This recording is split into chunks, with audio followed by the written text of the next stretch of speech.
Hola, hola jóvenes, ¿cómo están? Muy buenos días, buenas tardes, buenas noches, dependiendo a la hora que estén viendo pues este video. Vamos a explicar un tema que la verdad es muy interesante y yo creo que como buenos y ustedes futuros abogados deben de tener en cuenta y entender muy bien. Con anticipación les di a conocer unas diapositivas que esas van a estar pasando por aquí en la pantalla en lo que yo estoy explicando.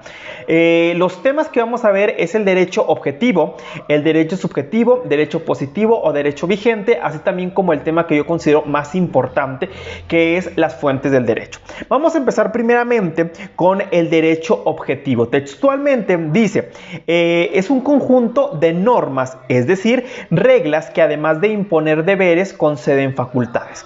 ¿Qué es el derecho objetivo? El derecho objetivo entra donde está todo aquellos, las normas, las leyes que se encuentran plasmadas en algún documento y que son aplicables a todos los mexicanos. Como dice ahí, hay normas o leyes que nos imponen deberes y nos conceden facultades. Por ejemplo, ¿cuál es una norma que nos impone deberes? Muy simple, un código penal, un código familiar, todas aquellas normas que nos dicen no robar, no matar, si te divorcias y le tienes que dar alimentos a tu hijo, todo aquello que nos diga cómo debemos de comportarnos en la sociedad dependiendo a nuestras acciones, son normas o reglas que nos imponen deberes, mientras hay otras que nos conceden pues facultades. Por ejemplo, sabemos que tenemos derecho a libre albedrío, tenemos derecho al libre tránsito, tenemos derecho a una educación, a una vivienda y un sinfín de características. Entonces, en el ámbito del derecho existe pues la parte del derecho objetivo, porque hay normas que nos imponen deberes, qué hacer y qué no hacer, y hay normas que nos conceden facultades como el libre tránsito, como ya lo comenté, como para sentirnos libres y sentirnos protegidos por la ley. Eso es lo que viene siendo el derecho objetivo. Ahora vamos con el derecho subjetivo. Textualmente dice, es la facultad que se tiene para exigir el cumplimiento de una norma. De nada servirían las normas del derecho objetivo, que existiera un código penal, un código civil, todas las normas escritas habidas y por haber, si estas no son aplicables dentro de una sociedad. Entonces, el derecho subjetivo se encarga de que estas normas sean aplicables. ¿Cómo se van a aplicar? Por medio de autoridades que su función principal es aplicarlas, o con los procedimientos también que se estipulan de una demanda, una denuncia, una queja y todo ese tipo de cuestiones. Entonces, que nos quede bien claro la diferenciación de eso. El derecho objetivo son todas aquellas normas que nos conceden deberes y obligaciones, mientras que el derecho subjetivo es la aplicación de esas normas que se encuentran estipuladas en el derecho objetivo. Espero que haya quedado claro, si no, por supuesto, estoy a lo que me digan ustedes con las dudas. Vámonos ahora con el derecho vigente.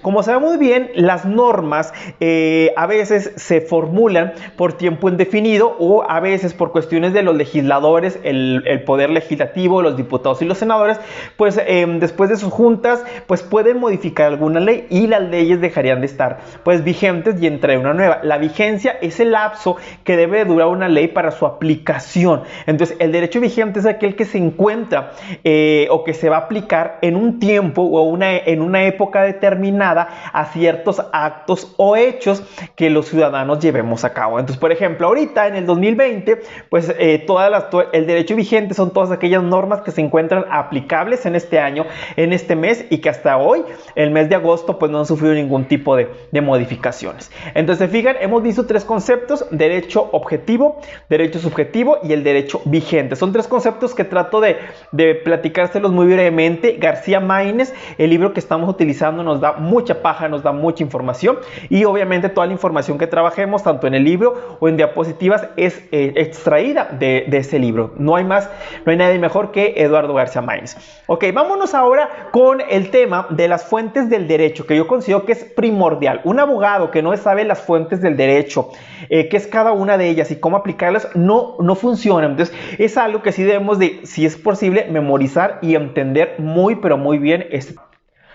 Ok, vamos a empezar primeramente sobre los inicios del término fuente. ¿Qué significará fuente? Pues sabemos bien que fuentes de agua, ¿no? Entonces entra la incógnita como de a qué se refiere la fuente. El término fuente hace referencia en general donde sale algo, donde fluye. Entonces, las fuentes del derecho es donde sale el conocimiento, donde el derecho es lo que es ahorita. Por ejemplo, textualmente dice, el término fuente del derecho designa todo lo que contribuye contribuye o ha contribuido a la creación del conjunto de normas, de reglas aplicables dentro de un estado en un momento dado. Y es cierto, todo el proceso que se ha llevado a cabo con el paso de los años, desde los romanos hasta en la actualidad, son todos aquellos los que han conformado y han ayudado para que el derecho sea lo que es hoy en día. Motivo por el cual esas son las fuentes del derecho. Todo aquello que ha contribuido para que el derecho sea lo que es hoy.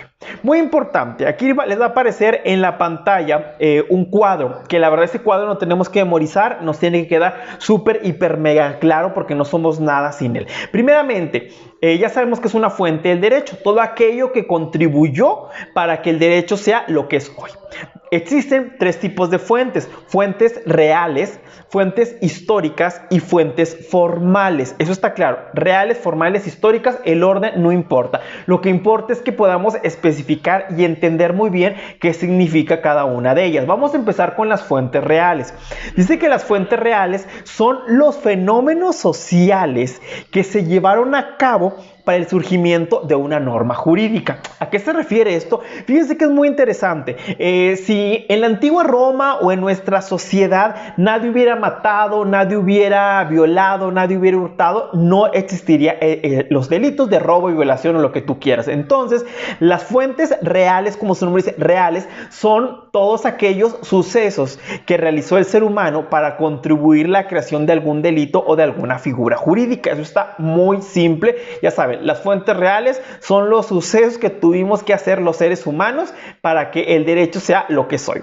Hacer actos lícitos e ilícitos. Eso está clarísimo. Vámonos ahora con las fuentes históricas. Las fuentes históricas, como lo sabemos, la historia es algo primordial para la existencia de todo, desde la humanidad, desde cualquier ciencia, tecnología o carrera. Y en el derecho es importante. Como ustedes lo van a ver en su materia de derecho romano, los romanos fueron los pioneros del derecho. Entonces, gracias a los pergaminos, a la ley de las 12 tablas que ellos manejaban, el derecho es lo que es hoy. Y la verdad, ellos no estaban no dejaban a un lado tanto, no estaban tan desactualizados porque ellos ya manejaban delitos y castigos que siguen llevando a cabo en la actualidad. Entonces, las fuentes históricas son los medios objetivos, o mejor dicho, los antecedentes que tiene el derecho. Eso está clarísimo y la historia es el pasado. Y vámonos con las fuentes formales. Las fuentes formales es el procedimiento o el proceso de la creación de las normas. Fíjense que está muy interesante poder ligar fuentes reales, formales e históricas. Acuérdense, las reales son los sucesos que contribuyeron a la creación de las normas. Las históricas es el antecedente de estos actos y de estos hechos, y las formales es el procedimiento para la creación de estas normas. Las fuentes formales se dividen en 4: ley, costumbre, jurisprudencia y doctrina. 4 conceptos también muy interesantes que yo explico en las diapositivas. ¿Qué es una ley? Una ley es todo aquello que se encuentra escrito, es todo aquello que nos va a decir cómo comportarnos o no en una sociedad. Así de sencillo. Todo lo que esté escrito, porque no hay leyes que no estén escritas, ¿no? Los abogados decimos papelito habla. Si una ley no está escrita, no es ley. ¿Cómo garantizamos? Por ejemplo, cuando alguien nos dice, hey, tú hiciste eso, a ver, ¿dónde dice o dónde dice que no tengo que hacerlo? Hay una frase muy importante en el derecho que dice, lo que no está prohibido está permitido, que en su momento explicaremos. Ok, vámonos con la costumbre. La costumbre son todos aquellos actos que se realizan de alguna manera con peculiaridad, que no son actos ilícitos y que no son prohibidos por la ley, pero tampoco se encuentran estipulados en una norma. Se vuelven costumbre, ¿por qué? Porque la gente lo realiza año con año, no afectan de alguna manera a nadie y la ley los considera casi obligatorios. ¿Cuál pudiera ser un ejemplo de costumbre? El cerrar las calles para los desfiles no está prohibido ni está permitido, simplemente por cuestiones de la feria o lo que tú quieras se tienen que cerrar. Entonces, la costumbre son actos que realiza la comunidad en conjunto año con año, que no afectan de manera grave a terceros y que no están escritos, pero son permitidos por la ley por no ser actos ilícitos. Eso es una costumbre.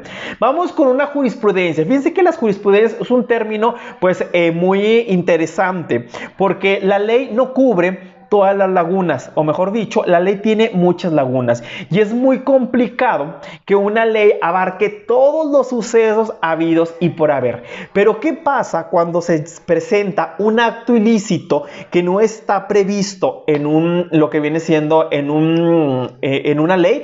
Pues entra la jurisprudencia. La jurisprudencia son 5 resoluciones iguales expedidas por la Suprema Corte de Justicia sobre 5 casos concretos, todos a favor y ninguno en contra. Por ejemplo, ahí va, ese es como que el concepto general. Digamos que yo en una clase presencial les digo, ¿saben qué? Les voy a mostrar una pistola. Entonces yo saco la pistola frente a todos ustedes y de pronto le empiezo a limpiar y sin querer se sale un disparo y mato a alguien de ustedes, que obviamente no.